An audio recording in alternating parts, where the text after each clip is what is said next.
ஆனைமுகனின் தம்பி அரோகரா விரும்பி ஈசனின் இளைய மகன் முருகனின் திருவடி சரணம். வணக்கம் நேயர்களே. இன்று 5/5/2017 ஹே விளம்பி வருடம் சித்திரை மாதம் 22ஆம் தேதி வெள்ளிக்கிழமை, தசமி திதி, பூரம் நட்சத்திரம், தைதுளம் பின் வணிசை கரணம், சித்த யோகம் கூடிய நாள், சூலம் மேற்கு தென்மேற்கு, நாளிகை 12, பரிகாரம் வெள்ளம். வெள்ளம் பரிகாரமாக நாம் சாப்பிடும்போது கரும்பு வெள்ளம் விட, தென்னை வெள்ளம் விட பனை வெள்ளம் உடம்புக்கு ரொம்ப குளிர்ச்சி தரும். நம்ம வெப்ப நாட்டில் வாழ்கிறதுனால குளிர்ச்சியான பண்டங்களை பானங்களை அருந்துவது சிறப்பு. முக்கியமாக மோர் நல்லது மாதிரி நமக்கு வெள்ளம் நல்லது. இப்போ மோர்னு சொல்லும்போது இந்த வெயில் காலத்தில் நாம் மோர் குடிக்கிறது போக பிறருக்கு கொடுக்கலாம். இப்போ எல்லாம் டீ காஃபி இந்த மாதிரி தான் நம்ம வீட்டுக்கு வந்தால் நம்ம எல்லாருக்கும் கொடுக்குறோம். இந்த சமயம் மோர் ரெடி பண்ணி வச்சிட்டோம்னா அது 2 நாள் 3 நாள் கூட குளிக்கலாம். அதாவது புளிச்ச மோர் தான் உடம்புக்கு அதிக சத்துக்களை கொடுக்கும். முன்னோர்கள்லாம் முதல் நாள் புறையூற்றி வச்சதை அடுத்த நாள் சிலுப்பி அதுக்கடுத்த நாள் கூட குடிப்பாங்க. அதே முதல் நாள் செய்த உணவை தண்ணி ஊற்றி வச்சு அடுத்த நாள் அந்த தண்ணியை மோர் கலக்கி குடிப்பாங்க. அதில் நல்ல எனர்ஜி இருக்குது அப்படின்னு சொல்லுவாங்க. இந்த களி, கம்மஞ்சோறு இதெல்லாம் அப்படி அந்த கம்பு உடம்புக்கு அதிக குளிர்ச்சியை கொடுக்கும். கம்பு உடம்புக்குள்ளே வெறும் மோர் மட்டும் குடிக்கிறத விட கம்போடு சேர்த்து குடிக்கணும். கம்பங்கூழ்னு சொல்லலாம். அது நீர்மோரில் கூட கம்பு தான் யூஸ் பண்ணுவாங்க. இந்த நீர்மோர் பந்தல்லாம் வச்சுருப்பாங்க. இன்றைக்கி கூட இன்றைய நிலைப்படி நீங்கள் வசதி உள்ளவங்க, இப்போ ரோட்டோரம் வீடுகள்லாம் இருக்கிறவங்க நீங்கள் பெரிய பெரிய மில்லெல்லாம் வச்சு நடத்துகிறீங்கன்னா நீங்கள் உங்கள் மில்லுக்கு முன்னாடி ஒரு செட்டு போட்டு அதுக்கு ஒரு ஆள் ஏற்பாடு பண்ணி மோரும் கம்பு சாப்பாடு செஞ்சு அதில் கலந்து தண்ணி நிறைய ஊற்றி பானைகள், பெரிய பானைகள் வச்சு வர்றவங்க போகிறவங்களுக்கு கொடுத்தீங்கன்னா அது மிகப்பெரிய புண்ணியம். இந்த நீர்மோர் பந்தல் வச்சவங்களுடைய குடும்பமெல்லாம், அந்த காலத்தில் வச்சவங்களுடைய குடும்பமெல்லாம் நல்லா தான் இருக்குது. அதே மாதிரி நம்ம வீட்டுக்கு ஒருத்தவங்க வந்தாலும் தண்ணி மோந்து கொடுத்தாலே பலன், மோர் கொடுத்து அதை விட பலன். அந்த வெயிலுக்கு குளிர்ச்சி படுத்தும்போது உடலை நம்ம பாவதோஷங்கள்லாம் விலகும், நன்மைகள் அதிகரிக்கும். பாவதோஷம் விலகிறதுங்கிறது ஒரு பக்கம் இருந்தாலும் நன்மைகள் கூடுதலாகும், இறை அனுகூலம் பெறலாம். ஆக வசதி உள்ளவங்க நீர்மோர் பந்தல் அப்படின்னு சொல்கிறத விட அந்த வீட்டு முன்னாடி, உங்கள் கடைக்கு முன்னாடி நீங்கள் வச்சு வரவங்களுக்கெல்லாம் கொடுங்க. அது நல்ல பலன் இருக்குது. அதோடு இன்றைக்கி துர்க்கை வழிபாடு செய்கிறது. துர்க்கை 3 சக்திகளும் ஒன்றிணைந்த சக்தி. உங்கள் குழந்தை சரியாக படிக்கலையா, துர்க்கை வழிபடுங்க. வீட்டில் ரொம்ப கடன் தொல்லை பிரச்சனையா, துர்க்கை வழிபடுங்க. மனபயம் அதிகமாக இருக்கா, துர்க்கை வழிபடுங்க. அந்த மனபயத்தை போக்குறது அம்மன் பராசக்தி. பண பிரச்சனை தீர்க்கிறது மகாலட்சுமி. கல்வி, அறிவு விருத்தி கொடுக்கறது சரஸ்வதி. என்ற 3ம் இணைந்த சக்தியான இந்த துர்கா சக்தி இன்றைக்கு நீங்கள் வழிபட சிறப்பு. எலுமிச்சம்பழ மாலை போடலாம். எலுமிச்சம்பழத்தை அரிஞ்சு அந்த சாரை பிழிஞ்சிட்டு அதில் தீபம் போடலாம். திருப்பி நெய் ஒரிஜினல் நெய்யாக இருக்கணுங்க, அது ரொம்ப முக்கியம். நெய் தீபம் போடுறது ரொம்ப நல்லது. அதோட செவ்வரளி அல்லது மல்லிகைப்பூ மாலை, துர்க்கை அம்மன் காயத்ரி அஷ்டோத்திர மந்திரங்கள் படிக்கிறது, இதெல்லாம் ரொம்ப சிறப்பு கொடுக்கும். ஆக இன்றைக்கி துர்க்கை வழிபாடு, அதோட நீங்கள் மோர் தானம் பிறருக்கு, நீர் மோர் தானம் பிறருக்கு செய்கிறதுனாலையும் அந்த ராகு கேது தோஷம், பலவீனங்கள் எல்லாம் நீங்கி நன்மை ஏற்படும்ங்கிறத இந்த இடத்துல நாம் உறுதிப்படுத்தி சொல்ல முடியும். அனுபவ ரீதியம் பார்த்த அடிப்படையிலே சொல்கிறேன். உங்களுக்கு நிறைய அனுபவங்கள் இருக்குது. நீங்கள் அனுபவங்களை கற்றுக்கணுன்னா முன்னோர்களிடத்தில் பேசணும். பெரியவங்களிடத்தில் உட்காந்து கொஞ்சம் நேரம் பேசும்போது உங்களுக்கு அந்த அனுபவங்கள் நமக்கு கிடைக்கும். என்ன தான் நம்ம படித்தாலும் அந்த அனுபவங்கள் அப்படிங்கிறது நம்ம வாழ்க்கையில் ரொம்ப முக்கியமானது. அந்த வகையில் அந்த படிப்பை விட நமக்கு அந்த அனுபவம் நிறைய விஷயங்களை கற்றுக் கொடுக்கும். படித்த விஷயங்கள் நிறைய யூஸ் ஆகுறது இல்லை. பல லட்சம் கட்டி ஸ்கூல் லெவலில் படிக்க வைக்கிறோம், காலேஜ் லெவலில் பல லட்சம் கட்டி படிக்க வைக்கிறோம். அதுக்கப்புறம் பார்த்திங்கன்னா ஏதோ வேலைக்கு போகிறாங்க, சம்பாதிக்கிறாங்கனாலும் மற்ற விஷயங்களை, இந்த உலக இயல்புகளை, மனிதர்களுடைய பழகும் விதம், மற்ற விஷயங்களை எல்லாமே அது சொல்லித்தரதில்லை அந்த கல்வி. நிறைய படிச்சிருக்கோன்னா அது அவன் வாழ்க்கையில் யூஸ் இல்லாமல் கூட இருக்குது அப்படியே. ஆக உபயோக கல்வியை கற்கணுங்கிற ஒரு மாற்றத்தை கல்வி முறையில் கொண்டு வரணும். கண்டிப்பாக உபயோக கல்வி தான் வந்து நம்ம வாழ்க்கையை உயர்த்தும். தேவையற்ற கல்வியை படிச்சுட்டு பிரயோஜனம் இல்லை. இப்போது கார் ஓட்டுறோம், கார் மெக்கானிசம் கூட கொஞ்சம் தெரிஞ்சிருக்கணும். அவங்களுக்கு வந்து கப்பலை பற்றியோ ஹெலிகாப்டரை பற்றியோ தெரிஞ்சுட்டு வர்றதுனால பிரயோஜனம் இல்லை. இதை பற்றி முழுமையாக அறிஞ்சிருக்கணும். ஆனால் இதில் அரைகுறையாக அதுலேயும் அரைகுறை இன்னொன்றுலேயும் அரைகுறையாக படிச்சுட்டு வந்தால் பிரயோஜனம் இல்லை. 5ஆம் வகுப்பு முதலே வந்து விருப்பக்கல்விக்கான சூழலை நம்ம நாட்டில் கொண்டு வந்தால் நல்லது. ஏன்னா ஒவ்வொருத்தருக்குள்ளேயும் ஒவ்வொரு இஷ்டம் இருக்குது. ஒருத்தருக்கு கலைத்துறையில் ஆர்வம் இருக்குது, ஒருத்தருக்கு வாகனத்துறையில் இருக்குது, ஒருத்தருக்கு கட்டிடக்கலையில் இருக்கும், இப்படி அந்த சமையல் கலையில் இருக்கும்.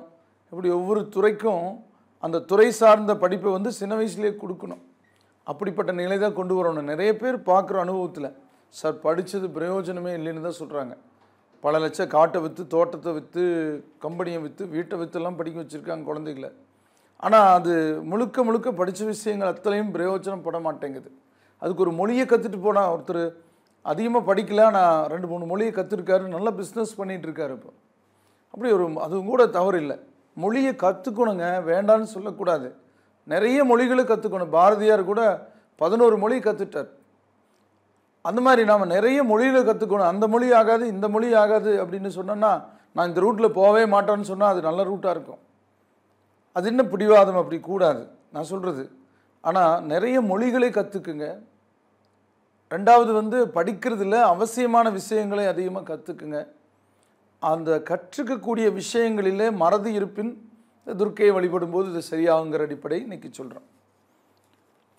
இனி இன்றைய கிரக நிலைகளை பார்க்கும்போது சூரியன் வந்து மேசத்தில் உச்சம், சந்திரன் வந்து சிம்ம நட்பு, செவ்வாய் ரிஷப சமம், புதன் மேச சமம், குரு வந்து கன்னியில் நட்பு வக்ரம், சுக்கிரன் மீனத்தில் உச்சம், சனி தனுசில் சமம், ராகு சிம்மப்பகை, கேது கும்பப்பகை பெற்றிருக்கக்கூடிய கிரக சஞ்சார நிலை வானமண்டலத்தில் இருக்குது.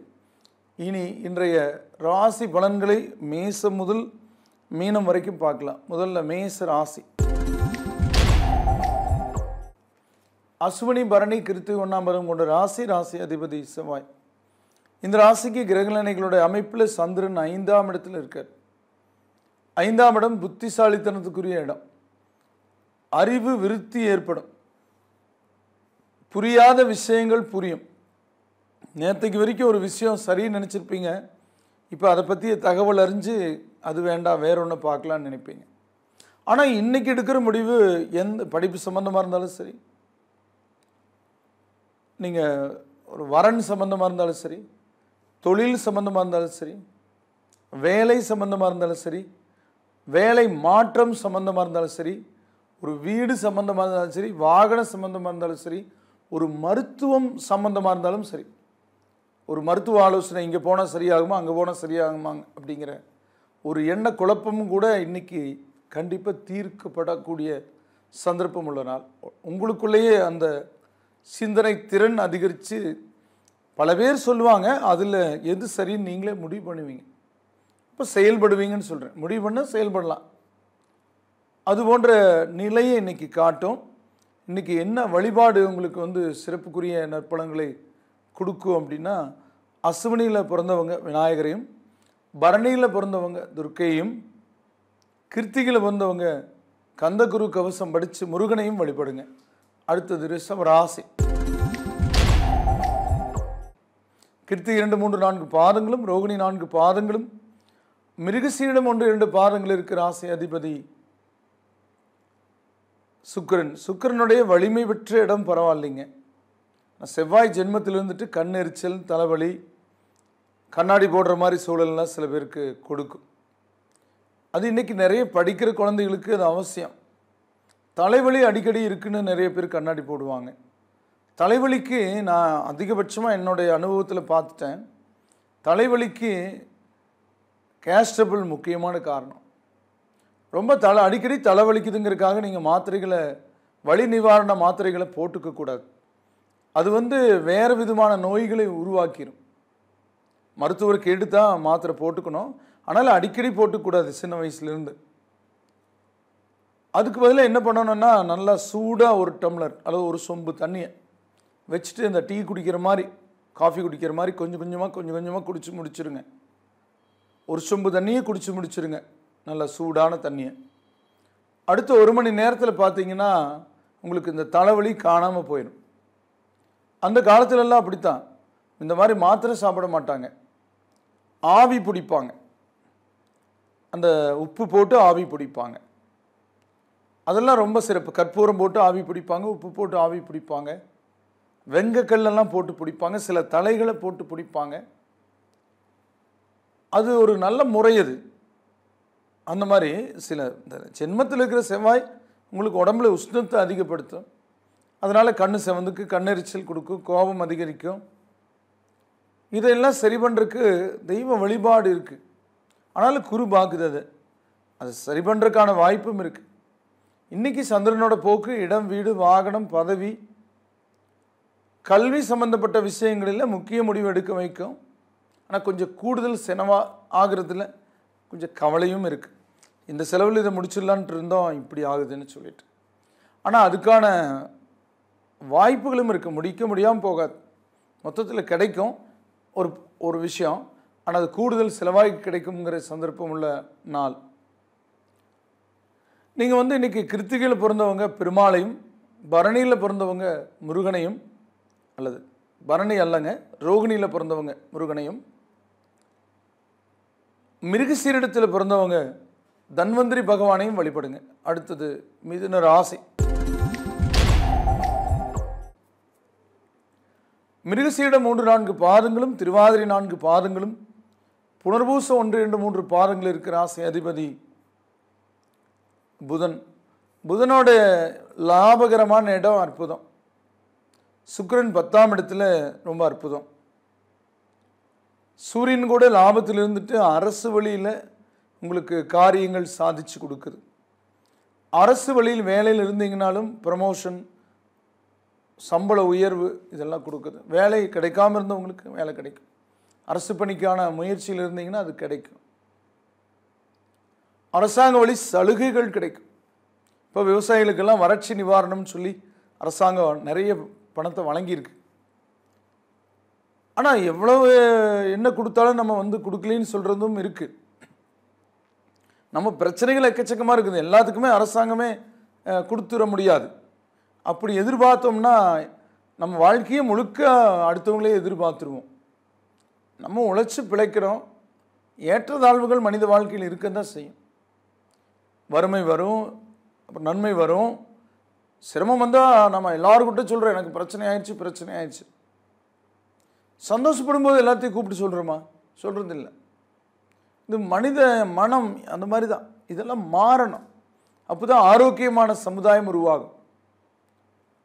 அந்த நிலையில் நீங்கள்லாம் முடிஞ்ச வரைக்கும் யாரையும் போய் அணுக மாட்டீங்க. ஆனால் இயல்பாக உங்களுக்கு அதுக்கான அந்த சலுகைகள், அந்த வாய்ப்புகள் இயல்பாக வரக்கூடிய கிரக நிலைகள் இருக்குதுன்னு சொல்கிறேன். இப்போ உங்கள் காரியம் வெற்றியாகும். ஒரு வங்கியில் லோன் கேட்டிருந்தா கூட அது உங்களுக்கு எளிதாக கிடைக்கிறதுக்கான வாய்ப்புகள் இருக்குது.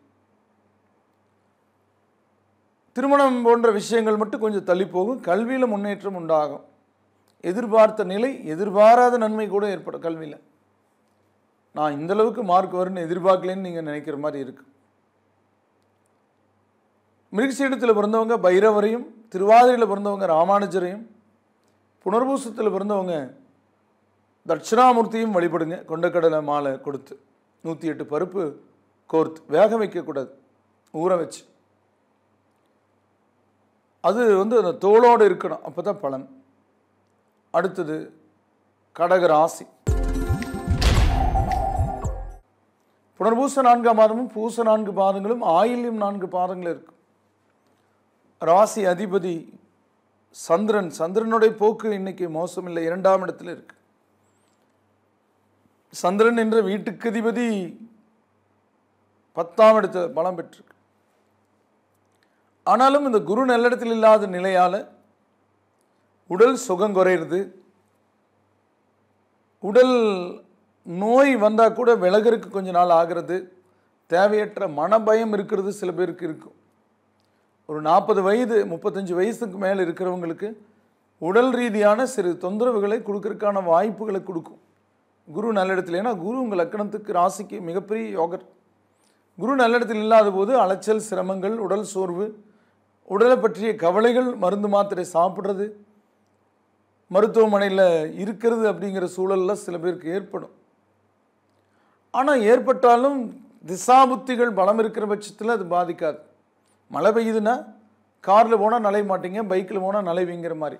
அதுக்கு 6 மாறு திசை நடக்குதான், பைக்கு மாறு திசை நடக்குதான்னு ஜாதகத்தை பார்த்தா தான் தெரியும். அதில் ஒரு திசை இல்லை 9 கிரக புத்தி வரும், புத்திகள். ஒரு கிரக புத்தியில் 9 கிரக அந்தரங்கள் வரும். தினசரி 7 ஓரைகளும் வரும். அதில் மாறி மாறி மாறி மாறி ஒரே மாதிரி நிலை இல்லாமல் இருக்கும். மனிதன் நிலையற்றவன், கிரகங்களும் நிலையற்றது, நம்மளுடைய யோக பலன்களும் நிலையில்லாமல் மாறி மாறி வரும். அதிகபட்சமாக நன்மைகள் இருக்கிற பட்சத்தில் அதிக நன்மை அடைவோம், அதிகபட்சமாக தீமைகள் இருக்கிற பட்சத்தில் அதிக தீமைகள் அடைவோம். அதுக்கு இறை துணை பக்கபலமாக இருக்கிறது அனுபவத்தில் பார்த்துருக்கோம். நோய்க்கு மருந்து மாதிரி இறை துணை, இருட்டுக்கு விளக்கு மாதிரி. ஆனால் இருட்டுக்கு விளக்கு தான். நீங்கள் விளக்கு வச்சுட்டு இந்த சூரிய வெளிச்சம் மாதிரி இல்லைன்னு நினச்சி நீங்கள் சாமியும் இல்லை, ஜோசியம் இல்லை, அது இல்லை, ஒருத்தருக்கு எதுவும் நடக்கலைன்னா எதுவுமே இல்லைன்றுவாங்க. எல்லாம் நடந்துச்சுனாலும் சொல்ல மாட்டாங்க, அது வேறு விஷயம். அந்த மாதிரி நான் சொல்கிறது என்ன, இருட்டாயிருச்சுன்னா அது விளக்கு வச்சிட்டோம்னா அந்த விளக்கு வெளிச்சம் அளவுக்கு தான் இருக்குது. நம்ம வெளியில் இருக்கிற வெளிச்சம் அளவுக்கு நம்ம இந்த சூரிய வெளிச்சம் அளவுக்கு எதிர்பார்க்கக்கூடாது, அது கிரக பலன். அப்போ அந்த கிரகங்கள் வலுப்பெறும்போது தான் அந்த மாதிரி நிலை ஏற்படும். அதுவும் நிலை இல்லை. 12 மணி நேரம் வெளிச்சமாக இருக்குது, 12 மணி நேரம் இருட்டாக தான் இருக்குது. அந்த இருட்டை நம்ம ஓய்வுக்கு பயன்படுத்திக்கிறோம். அந்த மாதிரி பலவீனமான காலத்தை நம்ம ஓய்வு எடுத்துக்கலாம், அதில் ஒன்றும் தவறு இல்லை. இல்லைங்க நான் அதெல்லாம் முடியாதுங்க, தைக்கு மேலே ஆடி வரைக்கும் மழை இல்லாட்டியும் பரவாயில்ல, நான் விதைச்சி தான் தீருவேன், அது முளைக்கணும், மழை இல்லைன்னா அது ஏன் மழை இல்லாமல் போச்சு அப்படின்னா என்னங்க இது, அது இயற்கைங்க, அந்த டைமில் விதைக்கக்கூடாது. அதோடு நம்ம போரை போட்டாவது தண்ணி கொண்டு வருவோங்கிறோம். ஒரு விவசாயம் எடுத்துட்டிங்கன்னா 1/2 ஏக்கரா பாயக்கூடிய தண்ணி இருக்குது, ஒரு 100 தென்னை மரம் இருக்குது ஒரு விவசாயிக்கு. ஆனால் அவர் 2 ஏக்கரா வாழை போட்டிருக்காருங்க. அந்த தென்னை மரத்துக்கு கூட தொட்டு போட்டு வாழை கட்டிகிட்டு இருக்காரு. அது தென்னை மரம் பூரா வறண்டு போச்சு. ஏன்னு கேட்டால் தண்ணி இல்லைங்கண்ணே. அப்போ அந்த 2 ஏக்கரா வாழை குட்டைங்க அது என்னாச்சு, அதுவும் வறண்டு போச்சு, இதுவும் வறண்டு போச்சு. இப்போ இந்த 1/2 ஏக்கரா தென்னை மரம் மட்டும் தோப்பு இருக்குன்னா, ஒரு 100 மரம் போட்டிருக்கீங்கன்னா, ஒரு 50 மரம் போட்டிருக்கீங்கன்னா, இது போன்ற காலங்களில் அந்த நீண்ட நாள் பலன் தரத்தக்க அந்த மரங்களை காக்கிறதுக்காக நீங்கள் தண்ணி விட்டுக்கணும், எக்ஸ்ட்ரா விவசாயம் பண்ணக்கூடாது. இல்லைங்க போன வருஷமெல்லாம் இந்த மாதிரி டைமில் வாழை போட்டிருந்தேன், அது ஓணத்துக்கெல்லாம் நல்லா ரேட்டு கொடுக்குமுங்க, அதெல்லாம் விட்டு போட்டு என்னங்க பண்ணுறது அப்படின்னா, எங்கள் அகலை விழுறதை விட ஆழ விழுன்னு சொல்லியிருக்காங்க இந்த காலத்தில். என்ன இருக்குது அதை தானே. நிறைய பேர் வராங்க, போர் போடுறதுக்கு யோகம் இருக்கான்னு பாருங்கள். நான் சொல்லேன் யோகம் இருந்தாலும் தண்ணி வராது, இன்னுங்க இப்படி பேசுகிறீங்க அப்படின்னு. எங்கள் நிலத்தடியில் 1000 அடி கீழே தான் தண்ணி இருக்குது, அதுக்கு மேலே இல்லை, அதுவும் இல்லை. இப்போ சுத்தமாக உறிஞ்சியாச்சு. யோகம் தான் இருந்தால் எப்படி கிடைக்கும், ஜோசியம் பார்த்துட்டு போய் வேலுச்சாமி சொன்னார், ஆனால் தண்ணி வெள்ளின்னு நீங்கள் சொல்லக்கூடாது, மழை பெஞ்சா தண்ணி எல்லா பொருளையும் வந்துடும். அந்த மாதிரி நான் என்னங்கிறேன்னா, நம்ம படிச்சிருந்தும் அதை உணராமல் நடந்துக்கிறோம். அப்போ என்ன பண்ணுறோம், இருக்கிற காசெல்லாம் கொண்டு போய் அந்த போரில் கொட்டிடுறோம். 4 போர் போட்டால் 5 போர் போட்டால் கடன் ஆயிடுச்சு, அப்புறம் தோட்டத்தை விற்று கடன் கட்டோங்கிறோம். நம்ம யோசிக்கணுங்க. பறவைகள் யோசிக்குது, எலி யோசிக்குதுங்க, தவளைகள் யோசிக்குது, எறும்பு கூட யோசிக்குது. மனிதன் 6 அறிவு பற்றி யோசிக்கலன்னு என்ன பண்ணுறது? தண்ணி போரை போட்டு மோட்டரை போட்டு விட்டால் அது ஓடிக்கிட்டே தான் இருக்குது, வெடி வரைக்கும் நிலத்தண்ணி நேரம் போகிற தூக்கி வெளியே கொட்டிடுது. கொண்டு போய் தண்ணி கட்டுறோம் வெயிலில், அது காலையில் கட்டிட்டு வந்தோன்னா சாயந்தரத்துக்குள்ளே பூரா ஆவியாக போகுது. பயங்கரமான வெயில் காலத்தில் நீங்கள் பெரிய விவசாயம் எல்லாம் பண்ணக்கூடாது, அளவாக பண்ணிக்கணும். எங்கேயோ இருந்து வந்துட்டு போட்டு விலையேறுன்னு ஏறிட்டு போகுது. நீங்கள் இருக்கிறது இழந்து நீங்கள் சிரமப்படுறீங்க, சிரமம்னு சொல்கிறீங்க. இருக்கிற அளவுக்கு பண்ணுங்கள், தண்ணி இருந்தால் பண்ணுங்கள், இல்லாட்டி விட்டுருங்க. ரொம்ப அதையும் இதையும் பண்ணி பொதுவாகவே பார்த்தா தெரியும், நிலத்தடி நீர்மட்டமெல்லாம் இறங்கி போச்சு.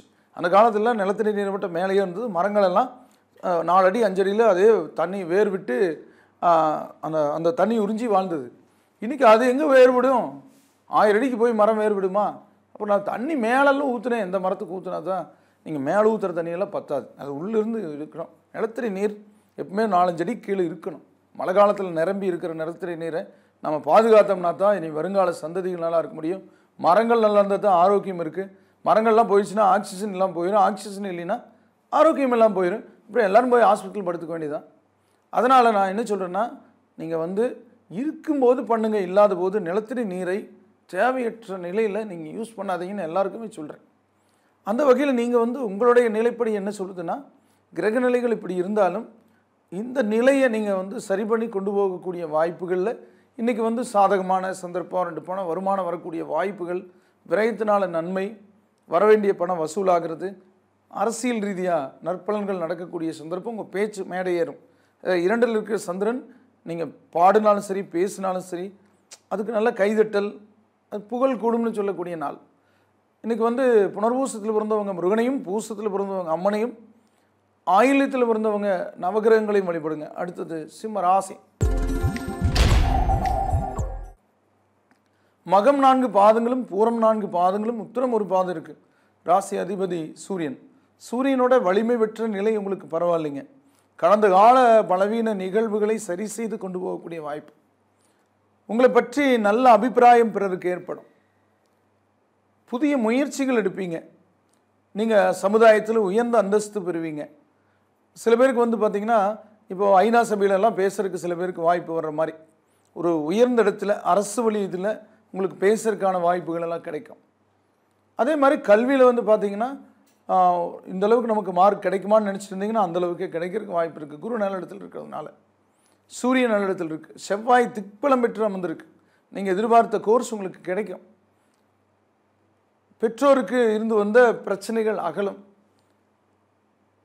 பூரத்தில் பிறந்தவங்க முருகனையும், மகத்தில் பிறந்தவங்க அம்மனையும், உத்திரத்தில் பிறந்தவங்க சபரிமலை ஐயப்பனையும் வழிபடுங்க. அடுத்தது கன்னி ராசி. உத்திரை 2, 3, 4 பாதங்களும், அஸ்தம் 4 பாதங்களும், சித்திரை 1, 2 பாதங்கள் இருக்கிற ராசி அதிபதி புதன்.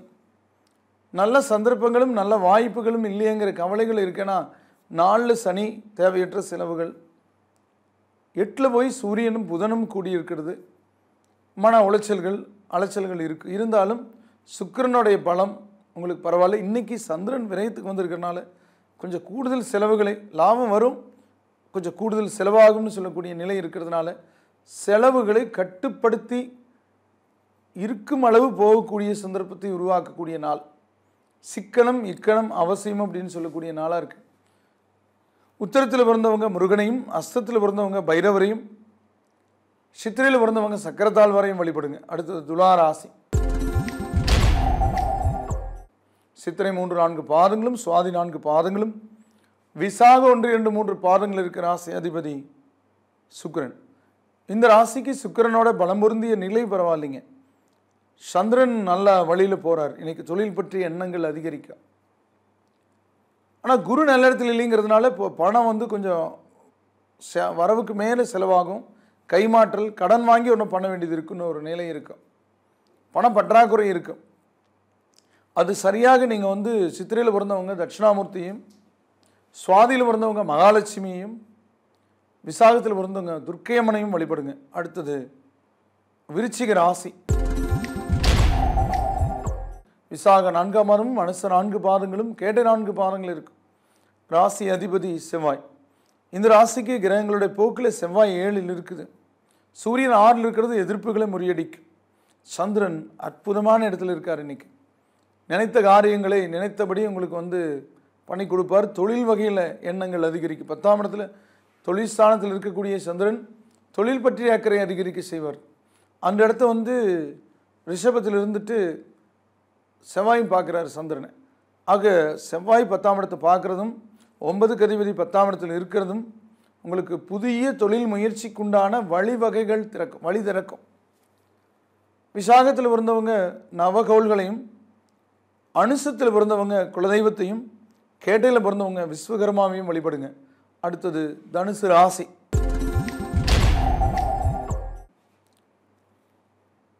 மூலம் 4 பாதங்களும், பூராடம் 4 பாதங்களும், உத்திராடம் 1 பாதம் இருக்கு. ராசி அதிபதி குரு பகவான். குருவோட போக்கு உங்களுக்கு வக்ரம் பெற்று இருக்கிறது ஓரளவுக்கு பரவாயில்ல. என்ன இருந்தாலும் அந்த பெட்டியை விட்டு விலகினா தான் சிறப்பு இருக்கு. அது செப்டம்பர் 12ஆம் தேதி தான் விலகும்.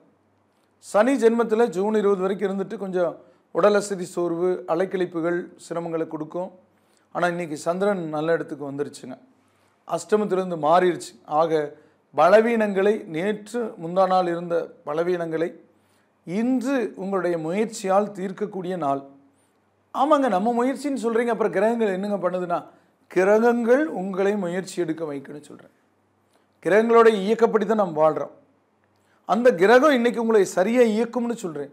அப்போ உங்களை அது சரியாக இயக்கும்போது உங்களுடைய காரியங்கள் வெற்றி அடையுங்கிறத நீங்கள் உணர முடியும். ஆக இன்னைக்கு காரிய வெற்றிக்குரிய நாள், மனக்குழப்பம் அகலக்கூடிய நாள், தெளிவு பிறக்கக்கூடிய நாள்.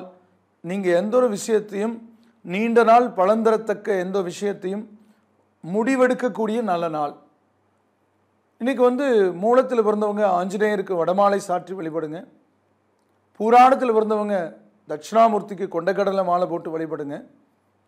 உத்திராடத்தில் பிறந்தவங்க விநாயகருக்கு வெள்ளருக்கல மாலை போட்டு வழிபடுங்க. அடுத்தது மகர ராசி. உத்திராட 2, 3, 4 பாதங்களும், திருவோணம் 4 பாதங்களும், அவிட்டம் 1, 2 பாதங்கள் இருக்கு. ராசி அதிபதி சனி பகவான். இந்த ராசிக்கு கிரக நிலைகளினுடைய போக்கு இன்னைக்கு சந்திரன் அஷ்டமத்துக்குள்ள வந்திருக்கார். அங்கே கூட ராகோட சேர்ந்திருக்கார். தாயாருக்கு உடல் பிணி, தாயாரோட பேச்சுவார்த்தைகளில் முரண்பாடு, தாய்வழி உறவுகளோட சில சங்கடங்கள் ஏற்பட பார்க்கு. தொழில் வகையிலும் சரி, வெளி வட்டார பழக்க வழக்கங்கள்லையும் சரி, உங்களை பற்றி நீங்கள் எந்த முடிவு எடுக்கக்கூடிய விஷயமாகலும் சரி, இன்னைக்கு போக்குவரத்தில், பேச்சுவார்த்தையில், கொடுக்கல் வாங்கலில், எதிலும் எங்கும் எவரிடமும் எப்பொழுதும் கவனமாக எச்சரிக்கையாக இருக்க வேண்டிய நாள்னு சொல்லக்கூடிய நாளாக இருக்குது. இன்னும் 7 சனியும் சந்திரன் அஷ்டமமும் கொஞ்சம் நம்ம தவறான முடிவுகள் எடுத்து வச்சிடும். நல்லவங்களை விலகி போக வச்சிடும் நம்ம சொல்கிற சில வார்த்தைகள்னால. ஆக போக்குவரத்தில் எப்படின்னு கேட்டிங்கன்னா, இப்போ நாம் ஒரு மெயின் ரோட்டுக்கு போய் கட் ரோட்லேருந்து ஏறுறோம். நம்ம இப்போ லெஃப்ட்டு திரும்பணும்னு வச்சுக்கோங்க. அப்போ என்ன ஆகுனா, நம்ம சைடுலேருந்து யாரும் வரமாட்டாங்கன்னு நம்ம நினைக்கிறோம். ஆப்போசிட் சைடுலேருந்து தான் வருவாங்க. அப்போ நம்ம சைட்லேருந்து வரமாட்டாங்கன்னு ஆப்போசிட் சைடு மட்டும் பார்த்து திருப்பினோம்னா, நம்ம சைடில் யாராவது ஓவர்டேக் பண்ணி வந்துட்டாங்கன்னு வச்சுக்கோங்க, சிக்கலாயிரும். அப்போ என்ன பண்ணணும்னா, 2 பக்கம் பார்த்துட்டு தான் போகணும். அதே மாதிரி ஹெல்மெட் போட்டுக்கிறது ரொம்ப நல்லதுங்க. 2 வீலர் போகிறவங்க, 4 வீலர் போகிறவங்க பெல்ட் போட்டுக்குங்க. ஒருத்தவங்க பெல்ட் போடாமல் பக்கத்தில் அவரும் போடல, அவங்க மனைவியும் போடல. திடீர்னு பிரேக் அடிக்க வேண்டிய சூழலில் அவங்க மனைவி தலை போய் முன்னாடி இருக்கிற கண்ணாடியில் அடிச்சிருச்சுங்க. தலையில் பெரிய கீறல், ரத்தம். அப்புறம் ஹாஸ்பிட்டல் போய் தான் சரியாச்சு. இன்னும் கொஞ்சம் வேகமாக அடிச்சிருந்தா ஆபத்து. அந்த மாதிரி அந்த பெல்ட் போட்டிருந்தா அவ்வளோ தூரம் நம்மளை கொண்டு போகாதுங்க. எவ்வளோ பிரேக் போட்டாலும் கூட நம்ம ஒரு குறிப்பிட்ட லெவலில் கொண்டு நிறுத்திக்கும், ஆபத்துக்களை தவிர்க்கும். அதுக்கு தான் கார் தயாரிக்கும் போது பெல்ட்டு கொடுத்துருக்காங்க. ஆனால் நம்ம அது போடுறதில்லை. எத்தனை பேர் போடுறோம் நம்ம? அதனால் நான் என்னங்கிறேன்னா, போட்டுக்கணும், பெல்ட்டு போட்டுக்கணும். அதில் இன்றைக்கி மட்டும் இல்லை, எப்பவுமே போட்டுக்கணும். இன்றைக்கி கண்டிப்பாக போட்டுக்கணும். ஹெல்மெட் போட்டு தான் வெளியே போகணும்.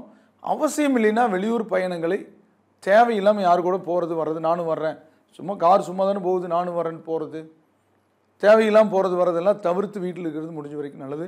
வீட்டில் இருந்தாலும் வீட்டில் இருக்கிறவங்களோட பேச்சுவார்த்தையில் கொஞ்சம் மென்மையாக போங்க. தேவையில்லாமல் எப்போ நடந்த விஷயத்தை பேசி சண்டை வந்துடும். எப்போ நீ அடுத்தது ஒன்று 10 வருஷத்துக்கு அப்புறம் நடக்கக்கூடிய விஷயத்தை பேசி கூட சண்டை வந்துடும். மனுஷனுக்கு அந்த பிரச்சனை வருதுங்கிறது ஏதோ ஒரு மூலமாக வந்துடும். அது வராமல் தவிர்க்கிறதுக்கான சூழல்களில் நம்ம தாழ்ந்து போய்க்கணும். அப்படி போயிட்டே இன்றைக்கி சிறப்பு இருக்குதுன்னு சொல்லக்கூடிய நாள். நீங்கள் உத்திராடத்தில் பிறந்தவங்க சிவபெருமானையும், திருவோணத்தில் பிறந்தவங்க ஆஞ்சநேயரையும், அவிட்டத்தில் பிறந்தவங்க முருகனையும் வழிபடுங்க. சஷ்டி கவசம் படித்து. அடுத்தது கும்பராசி. அவிட்டம் 3, 4 பாதங்களும், சதயம் 4 பாதங்களும், புரட்டாதி 1, 2, 3 பாதங்கள் இருக்கு. ராசி அதிபதி சனி. இந்த ராசிக்கு சனி 11ஆம் இட சஞ்சார அற்புதம். சந்திரன் இன்னைக்கு போயிருக்கிறது சுக்கிரனோட சாரம் பெற்று போயிருக்கு. சுக்கிரன் உங்களுக்கு மிகச்சிறந்த யோகர். 4, 9 கூடையவன். ஒரு கேந்திரத்துக்கும் திரிகோணத்துக்கும் அதிபதியோட சாரத்தில் சத்ருஸ்தானாதிபதி இருந்தாலும் கெடுதல் செய்ய முடியாது. வண்டி எதிரியோட வண்டி தான், நான் ஓட்டுறாலும் உங்கள் டிரைவர். நீங்கள் தூங்கிட்டே போனாலும் கொண்டு போய் சேர்த்த இடத்துல சேர்த்திடுவார்.